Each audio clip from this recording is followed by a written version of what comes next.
One thing that might come from this legislative session is a brand new $160 million women's prison in Mandan. And that, among other things, has lawmakers considering helping people who are incarcerated return to society.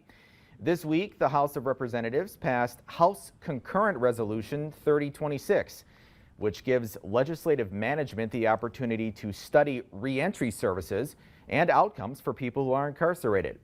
Lawmakers behind the resolution say they believe by identifying the most effective reentry services, they can reduce recidivism in North Dakota.